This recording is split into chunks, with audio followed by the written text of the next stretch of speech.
Hi friends, welcome back to multi talented tech. నా పేరు గణేష్. మన వీడియోలను కొత్తగా చూస్తూ ఉంటే ముందుగా ప్లీజ్ సబ్స్క్రైబ్ చేసుకోండి. ఈరోజు మనం కర్కోటక నాగేశ్వర్ మందిర్, ఈ కర్కోటక నాగేశ్వర్ శివలింగము కాశీలో ఒక రహస్య ప్రదేశంలో బావి అడుగు భాగాన ఉన్నటువంటి ఎంతో శక్తివంతమైన శివలింగము. శ్రావణ మాసం శుక్ల పంచమి రోజున దీనినే నాగపంచమని కూడా అంటారు. నాగపంచమికి ముందు రోజు నుంచి ఈ బావిలో నీటిని మోటార్ల ద్వారా తీసివేసి ఇక్కడ ఉన్నటువంటి మహిమాన్వితమైన శివలింగానికి అభిషేకాలు, పూజా కార్యక్రమం చేస్తారు. ఒకసారి పూజా కార్యక్రమం ముగిసిన తర్వాత తిరిగి ఈ బావి నీటితో నిండిపోతుంది. మళ్ళీ మోటార్లతో తోడిన నీటి ప్రవాహం ఎక్కువవుతుంది. దీనిని ఆపడం ఎవరి తరం కాదు. బావి తిరిగి నీటితో పూర్తిగా నిండిపోతుంది. ఈ మహిమాన్వితమైన శివలింగాన్ని దర్శించడానికి ఎంతో వ్యయ ప్రయాసలతో ఇక్కడికి చేరుకుంటారు.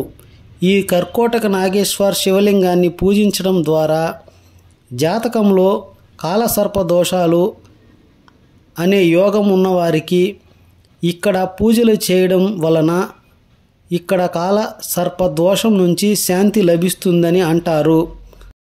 ఇక్కడ శివలింగాన్ని దర్శించుకోవడం అంత సులభం కాదు.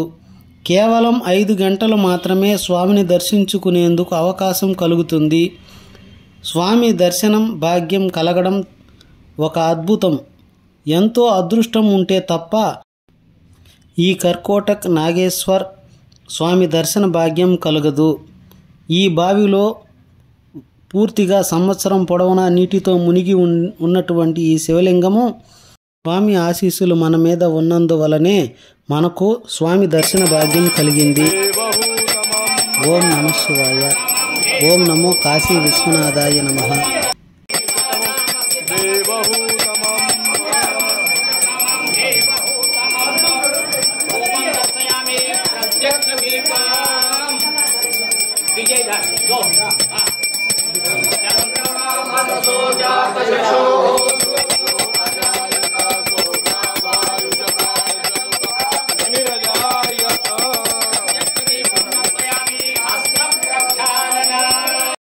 शरणं प्रपद्ये मृत्युंजयाय रुद्राय नीलकंठाय